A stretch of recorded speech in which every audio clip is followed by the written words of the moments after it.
Okay, so I want to welcome viewers to the Master Teacher Interview Series. And today I'm speaking with Helen Hefter, an ESL teacher in Laval, Quebec. And so if you're a classroom teacher, I'm sure you're going to get some ideas on classroom teaching and perhaps add a new dimension you're teaching with Helen. So Helen, welcome to this series. It's glad to have you. Thanks for inviting me, Frank. Excellent. So let me say a few words about Helen. She's taught English as a second language in South Korea at two universities in South Korea, and she currently teaches at an institution called Montmorency College in Laval, Quebec, Canada, and she's been teaching there since 2016. Helen is the proud recipient of a bachelor's degree in creative writing, a TESOL certificate, which is teaching English, as well as a master's degree from Concordia University. So we're both alumni from Concordia. We both have master's degrees, which was a great place to study. She lives in Montreal now with her husband and her two, might I say, lovely or nasty kids. I don't know. they're lovely. Great, you're the mother. Okay, great. Long time since I had kids. A way long time ago. Actually, I have a granddaughter. Nice. So Helen, tell us about some of the main challenges in teaching young adult Francophone students in a bilingual place like Montreal. Well, some of the challenges, I think as a student at the lower levels, something I've seen is that students don't always see the relevance of learning English, and therefore they don't see the need to improve. They sometimes feel that English is a language that doesn't necessarily belong to them, and so they don't put the effort that they should be putting into their courses. So that's a definite challenge. Wow. So the question of motivation, do they think they know English well enough to get by and they don't need an English course? Because for our viewers, in Quebec here, it is in the college level, it is mandatory to do 2 English courses. Yes, even at the higher levels, I think some students think, my English is good enough and they don't see the need to improve when, they still have some problem areas. They still need to work on a number of different things to help refine their second language. Yeah, so perhaps an issue of motivation, attitude. Yes. So what do you actually enjoy about it? Because I teach at the college level too, and I actually enjoy it. I enjoy it too, and I feel it keeps me young, being around young people, and I like having my own classroom, being my own boss, and yeah, I enjoy it very much. I had the opportunity to teach 103 this semester, a level I'd never taught before, and 103 is the highest level of English. And this semester I taught a novel, something I've never done before, with successful results, and I would love to teach it again. Fantastic. So tell me a little bit about teaching the novel, and of course I know that course. It focuses on speaking and writing, not necessarily listening. But, yes, that's right. So 50% of the grade is speaking, and the other 50% comes from writing. And there is no listening that we test the students on at this advanced level. Okay, but tell me how you approach the novel. Do you read it? Do you listen to an audio? Because that involves a listening. Yes, so the final competency, the final goal for the course is to get students to write a literary analysis of whatever work it is that the teacher has chosen for them to read. And we get there by doing a number of different activities throughout the semester, like chapter summaries, discussion groups. I actually used a course called the Academic Writing Course, or AWC, this semester, to help support my teaching of literary analysis. And what I really liked about the videos was that it went step by step, explaining to students about the different literary elements involved in putting together a literary critique. And what's great is that I was able to use it in the lab. We have a lab component at the college, and send them away also to look at the video lectures as part of their homework. And having a pause button on the video lectures is very useful because students, of course, they learn at their own pace, so you can always rewind, listen to the video lecture again, make sure that they understand something. You don't have that pause button right in the classroom. So that's what they call that hybrid teaching, is where you combine, or the flipped classroom, where you combine classroom work, homework, where they're doing stuff online outside the classroom. That's right. Yeah. So it's that's what I used this semester, and with successful results. Okay, excellent. So tell me about the speaking activity, because that's, you said it's 50% or actually 40%, because I know there's a revising element on the writing component. But tell me about some of the speaking activities.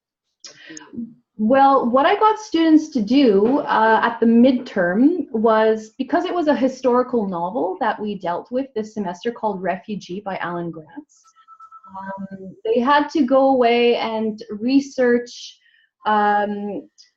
do research related to one of the three plot lines in the novel. And one of the three historical plot lines dealt with Nazi Germany 1939, Fidel Castro's Cuba 1994, and Bashar al-Assad's Syria, the civil Syrian war, in 2015. So they had to go at the midterm and do some research related to one of those three subjects.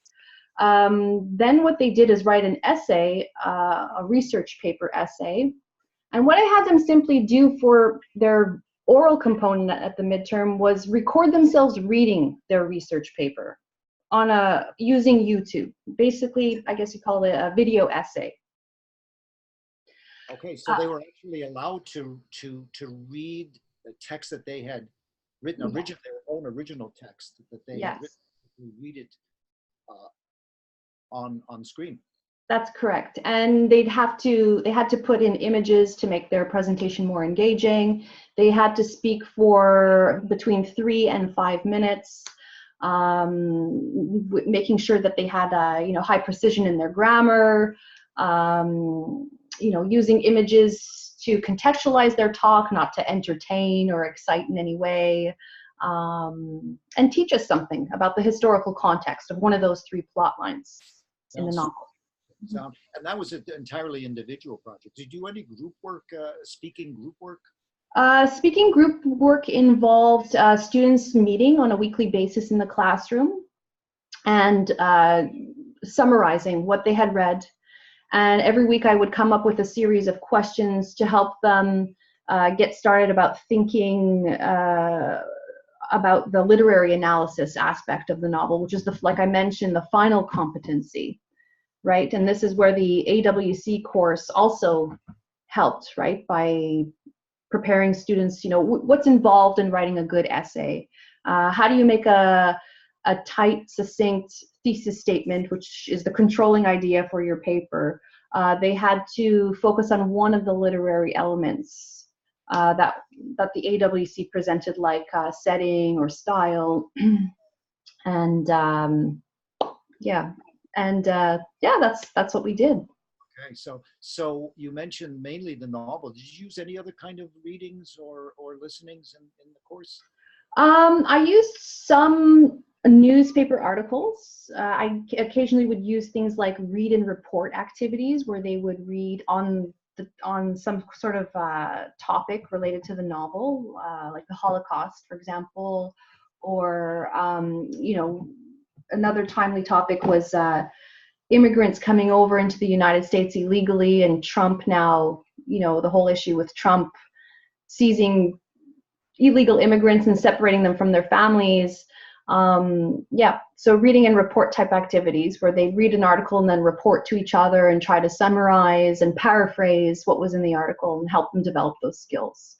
I don't know, I don't know Montmorency College, but at the College Saint Laurent, where I teach, there are quite a few let's say, students whose parents have immigrated to Canada. And so they are very familiar with issues of changing countries. And do you have that as well?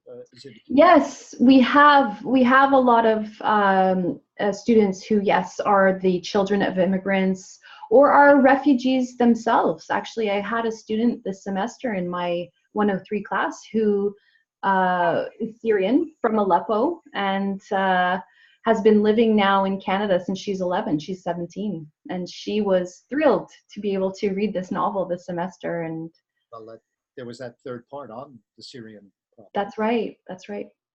And writing. So you have them do writing. One of the things I like to use is the virtual writing tutor, which is a grammar checker, spell checker. Do you use that much in writing at this level? Yes, at this level at 103, yes, I use the paraphrase checker, the spell and grammar checker as part of their revision strategies. I ask them to revise their work before handing it in using the virtual writing tutor.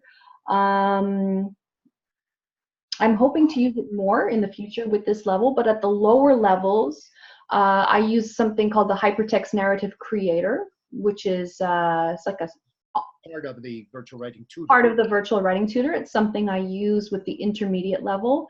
With the lower level, specifically 100A, I've used in the past the pen pal exchange.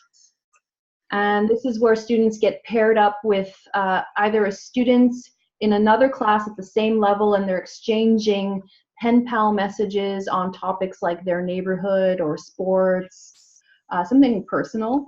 And they're exchanging messages. I see that was a new feature that was introduced last year in the virtual writing tutor, the pen pal exchange. Yes. Is that working well? It worked very well. Yes, the last time I used it, and I'll be teaching that level again next fall, so I'll have the opportunity to try it out again. And another nice feature is that if you have a cooperating teacher at another college, you can pair your students up with a pen pal from, let's say, another college in Montreal or. Do you go international at all? Do you go to the States for that, or? I think you can find an international pen pal. That is an option, but I haven't explored that yet. That's something to do. So these students are at a lower level, lower intermediate, or even beginner. Oh, this is beginner. What 100? They're false beginners, which means they've had some English experience exposure beforehand, but for whatever reason, they never got past a certain point, in their development of their second language, and they're still beginners. But quick question on attitude and motivation. How does it compare with the upper level students? Are they more motivated, more? It depends, I think, on the group, but yes, there are certain people who aren't so keen to be there, but I think that the pen pal exchange is a motivating activity, and they're a little bit in shock, like, really, am I really exchanging with a real person? Yes, you are. Oh wow, okay. And they get excited by that idea. Yeah, no, that's good. I know there's such a variation in levels of ability, even in these lower level, upper level classes, and student attitudes and so on. Okay, so tell me 3 takeaways we can leave the teachers. What would you recommend or suggest for teachers? Okay, I think the first takeaway is keep up with technology. Don't be afraid of technology. It's always changing, right? So we're all learners. And I know for myself, I spent about 10 years at home with the kids and working on my master's degree. And when I came back into the workplace, I had a lot to learn and relearn, but don't be afraid. The second takeaway is to make sure that you're reading books in your field and informing your teaching in a meaningful way, reading about classroom management. And the third thing is your colleagues are often your best resource, and don't be afraid to turn to your colleagues when you need some help or advice, and then turn around and be a resource to your colleagues later on. Excellent. So you're very much in favor of sharing, collaborating, and improving your teaching as you get older. Yes. We're all getting younger, I would say, teaching at this level. Yeah. Yes, they keep us young, the students. Just jumping. Nothing. What always strikes me is nothing really impresses them. So you have to learn a little humility, I think, in the classroom. Yes. Nothing impresses them. Anyway, it's been a pleasure. Thank you for sharing those ideas, and I wish you great luck in the next term. Thank you so much, Frank. Okay, great. See you soon. Bye. Bye.